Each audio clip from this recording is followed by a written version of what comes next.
He reached out and shook the man's hand firmly. "Glad you can make it." "Almost got blown away." The man chuckled, and the sound caused a shiver to run down her spine. She realized her back teeth were clenched, and she had to work to purposely release her jaw. "Amy, this is Logan Miller, one of last year's top up-and-coming realtors in Colorado." Gary patted Logan on the shoulder. "Not to mention he's my sister's kid." Logan smiled, showing off perfect white teeth, which only caused Amy's eyes to narrow. "I'm happy he's finally decided to come work for me." Gary patted him on the back again. "I want the two of you to work closely for the next several months. We have some big projects coming up and we need the extra help." She nodded and looked down to see Logan's hand stretched out toward her. It took all her willpower to raise her hand and shake his. She tried to pull it away quickly, but he held on to it and smiled a little more at her. "Nice to meet you, Amy. I'm sure I'm going to enjoy working with you." She tugged her hand free. She felt her chest grow tight and looked around for an escape only to blurt out, "I need to go to the restroom." Her cheeks heated once the words left her mouth, so she gathered up her laptop quickly. When she turned to leave, she watched as Gary started making his way around the room, introducing her nemesis to the entire workforce at RMR. Her eyes met Logan's as she pushed through the doorway. She thought she saw his smile grow, but didn't linger to make sure. She rushed back to her office and dumped her computer, then glanced at her clock and wished more than anything that she didn't have another hour before she could clock out. Picking up her cell phone, she texted Kristen and told her she needed to stop by her place after work. "I'll be there. Is everything okay?" Kristen texted back. "Just be there, please," she responded. "Always," her friend answered.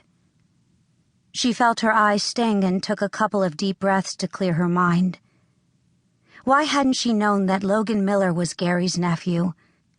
She knew that Golden was a small town, and after living here her entire life, she knew that almost everyone was related to someone she knew.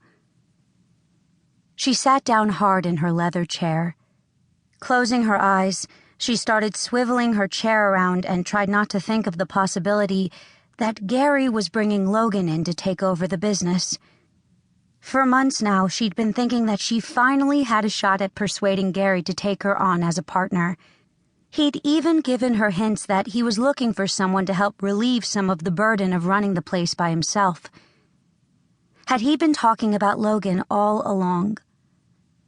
She opened her eyes and felt her heart sink, then gasped when she saw Logan standing on the other side of her desk. He had a box of things in his hands, and he was smiling at her again. "Sorry, didn't mean to startle you." She sat up, making sure to straighten her shoulders. "No, you didn't. How can I help you?" He glanced around.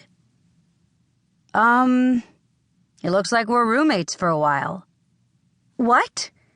She almost jumped out of her chair. "At least until they find a place for me. Gary told me to park it there." He nodded over to the left corner of her office, where a smaller desk sat. She used the spot occasionally, and even had an intern from the local high school who came in once a week and worked there. She motioned for him to go ahead, then spun around to work on her computer. She tried to keep herself busy for a while. The next time she glanced down at her watch, she almost groaned with frustration. Only 5 minutes had passed.